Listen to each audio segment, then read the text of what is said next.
Mga kwentong pambata ng mga Ingles. Bituing Cactus. Noong unang panahon, sa magandang lupain ng Mexico, may namuhay ditong mag-asawa kasama ang dalawa nilang anak, si Rosa at si Ana Marie. Eto, Mama!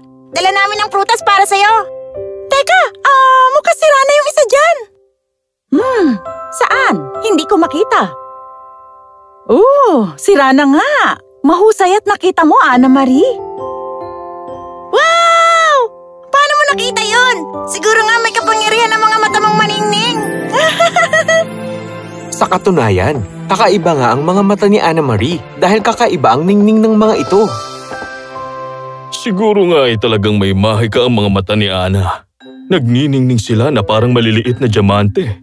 At para bang ang buong kalawakan kasama ang mga bituin ay nasa mga mata niya. Mi amor, bakit hindi mo dalhin ang mga bata para mag-stargazing bukas? Stargazing pa kamo? Oo, mukhang magandang ideya nga yan.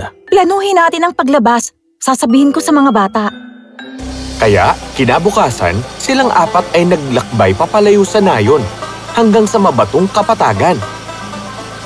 Mas mabuting malayo sa mga ilaw ng syudad, ano? Mga bituin! Mga bituin! Makikita natin lahat ng magagandang bituin! Kumusta naman, Marie? Hindi ka ba nasasabik? Sabik na ako, Mama! Sa wakas, nang makarating sila, ay madilim na sa disyerto. Wow! Napakaraming magagandang bituin! Diba? Ang ganda nila! Tumingala naman sa pagkamangha si Ana Marie. Para sa kanya, para bang nararamdaman niya ang mga kumikislap na bituin. Marie! Halika dito! Teka! Hintay! Napakasaya nila. Oh! Isang hipo-hipo! Oh! Tumigil ang pag-ihip ng buhangin at isang babaeng may balabal na kasing itim ng gabi ang nagpakita. Sino po kayo? Ako ang espiritu ng matanda. Binabantayan ko ang mga disyerto ng libo-libo ng mga taon. Ano bang kailangan mo sa amin? Tanga ng inyong anak ang kislap ng mga bituin sa kanyang mga mata at kaluluwa. Isang babala na kapag siya'y tumingala sa mga bituin sa kanyang kabataan, tanging kamalasan lang ang darating sa kanya. Pero, ibig sabihin bang hindi niya pwedeng makita ang mga bituin? Nabasa ko na ang mga bituin at mga tanda nila. Kung gusto niyong mabuhay ang anak niyo ng masaya, kailangang hindi siya tumingala sa mga bituin kailanman. Tandaan niyo, huwag titingala kahit kailan. Ang espiritu ng disyerto ay naglaho at ilan pang sandali, ang dalawang bata ay tumakbo na pabalik. Malungkot na nagpasya ang mag-asawang pakinggan ang payo ng espiritu. Pagka-uwi nila, sinabihan nila si Ana Marie na huwag nang titingala pa sa mga bituin kahit kailan. Ano? Ngunit bakit naman po? Hindi naman masasabi kung anong mangyayari kapag tiningnan mo pa ito. Makinig ka sa mga magulang mo. Mahal mo kami, hindi ba? Opo. Mahal ko po kayo. Sige na nga po. Hindi ko na po titingnan. Napakabuti mong anak. Huwag kang mag-alala, marami pang ibang magagandang bagay ang matitingnan mo. Samantala, doon sa buwan ay nakatira ang magandang si Rina Luna. Mayroon siyang 5 anak na nakaatas na bantayan ang sari-sariling mga bituin nila. Isa sa mga prinsipe ay si Lucius. At siya ay may pinakamaliwanag at magandang puso. Ang tinitirahan niyang bituin ay naaalagaan ng husto. Kaya ito ang pinakamaliwanag sa lahat. Lucius! Anong ginagawa mo dito? Tingnan mo!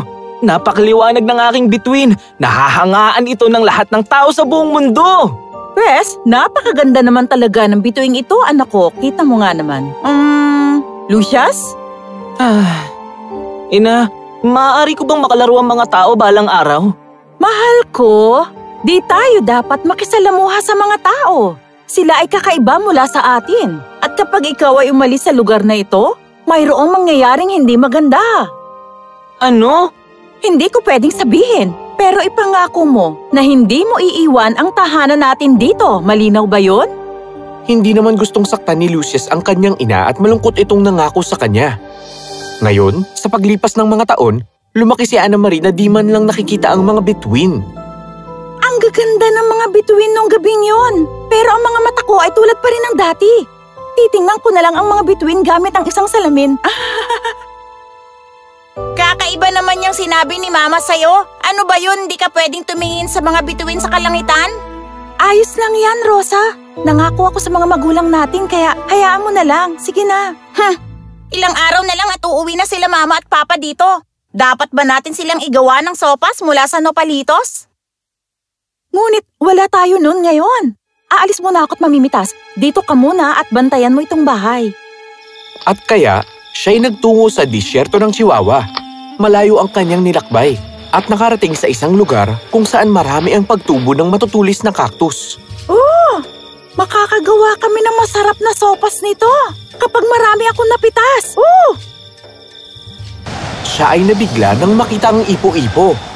Binuksan niya ang mga mata at sinundan ng bakas ng umuurong na buhangin. Wow! Ang mga bituin ay ay nako! Hindi dapat! Ngunit sa pagtingin niya, nakita niya ang milyon-milyong nagkikislapang mga bituin kasama ang maganda at madilim na kalangitan. Oh! Ito ang pinakamaningning at pinakamaganda sa lahat ng nakita ko. Naglakbay ang mga salita niya at umabot sa tenga ni Lucius. Siguro ay dahilan ito sa kakaiba niyang puso na hinayaan siyang marinig ang salita ni Anna. Sumilip siya sa labas at tumingin papunta sa mundo. Sinong humahanga sa bituin ko? Oh! Sino kaya siya? Pinanood niya si Anna Marie habang kinukolekta nito ang cactus. Pagkalipas ng ilang sandali, natulog na siya. Paano ko makukuha ang atensyon niya? Stardust! Kakausapin ko siya sa panaginip niya. Kaya siya ay nag-ihip ng alikabok papunta sa mundo at kay Anna. Oh! Nasaan ako? Kasama ng mga bituin. Kumusta? Ang pangalan ko ay Lucius at ako ang prinsipe ng lahat ng mga bituin. Narinig kong pinupuri mo ang bituin ko kani-kanina lang. Ano? Sa'yo ito? Napakaganda talaga nito. Ang pangalan ko ay Anna Marie. Ipinasyal naman siya ni Lucius at talagang namangha siya sa lahat ng nakita niya sa bituing ito. Para sa'yo, para matandaan mo ako, Binibini. Nang magsimulang sumikat ang araw, natapos ang panaginip at si Anna Marie ay nagising. Siya ay totoo. Lucius. At kaya, pagkatapos noon, normal ang paglipas ng mga araw para kay Anna Marie. Ngunit pagsapit ng gabi, ang samahan nila ni Lucius ay lalong lumakas dahil sa kanilang madalas na pagkikita sa panaginip. Napansin din ng mga magulang niya ang mga pagbabago. Ano ba ang nangyayari sa'yo at napakasaya mo ngayon, Anna Maria? Nag-aalangang sinabi ni Anna Marie ang lahat. Ang kanyang mga magulang ay natakot sa kanyang mga sinabi. Marie, sinabihan kitang huwag tingnan ang mga bituin. Pero Papa, si Lucius ay isang... Hindi nakinig ang mga magulang niya sa kanyang mga sinabi. Iniwan nila siyang malungkot na malungkot. Ana, totoo ba talagang nakilala mo ang prinsipe ng mga bituin? Pwes, tingin ko kailangan mong pakinggan ang puso mo. Tumingin si Anna Marie sa kanyang kapatid at maluhaluhang umalis sa kanilang bahay. Doon naman sa bituin ni Lucius, dumating si Reyna Luna at nakita siyang tuliro. Lucius! Naayos mo na ba ang iyong bituin, Lucius? Lucius? Ha? Oo, ina. Iniisip ko palagi ang magandang si Anna Maria. Oh, yeah. Sino? Nahimasmasan agad si Lucius pagkatapos sabihin ito. Hindi na niya mababawi ito. Kaya sinabi na niya sa kanyang ina ang lahat. Natakot rin si Reyna Luna. Lucius, paano mo nagawa ito? Tigilan mo ang pakikipagkita sa babaeng ito, kundi ay pareho kayong mahuhulog sa malaking kapahamakan. Naintindihan mo?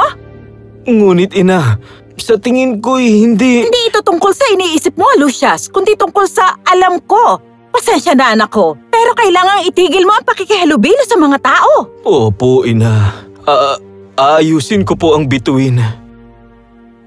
Iniwan ni Reyna Luna si Prinsipe Lucius na mabigat ang dibdib. Tinupad niya ang pangako at tumigil sa pagpapadala ng Stardust kay Annamarie. Malayo ang nilakbay ni Annamarie at umabot siya sa kapatagan ng Rio Grande. Ngayon ay madali ko siyang maaabot sa ilalim ng maliwanag at kumikislap na langit. Ngunit sa paglipas ng mga gabi, kahit gaano man niya subukan, hindi na niya nakasama si Prinsipe Lucius sa kanyang panaginip. Hihintayin kita, Lucius. Alam kong naririnig mo ako sa malayo. Pakiusap, Lucius. Hindi dapat. Hindi maaari. Ana. Oh, sino po kayo? Ipinaliwanag ng espiritu ng disyerto ang nangyari nang makilala nito ang kanyang mga magulang. Hindi yun, patas. Mananatili ako dito hanggang kausapin ako ulit ni Lucius. Nakita ng espiritu ang kinang sa mga mata ni Ana at nalaman niyang buo na ang naging pasya nito. Kung ipagpapatuloy mo ito bilang isang tao, di ka mabubuhay ng matagal. Iibahin kita. Nag-ihip ng mahiwagang buhangin ang espiritu kay Ana at doon din ay nagbago siya ng anyo bilang isang matinik na cactus. Lucius! Lucius! Umabot ang mga daing niya kay Lucius at napalingon siya para tingnan kung anong nangyayari. Pero sa kamalasan, tumungtong siya sa sirang parte ng bituin at siya'y nahulog. Nawala ang mahika ng mga bituin at ng buwan. At dahil siya'y malayo, siya ay naging Stardust at dumapo kay Annamarie na siya na may isa ng cactus. Ang mahika sa pilak na Stardust ay binago ang cactus sa isang halaman na may mga lilang bulaklak. Sa wakas, ang dalawa ay nagkasama. Naramdaman ni Reyna Luna ang biglang pagkawala ng kanyang anak. Lucius! Oh, hindi!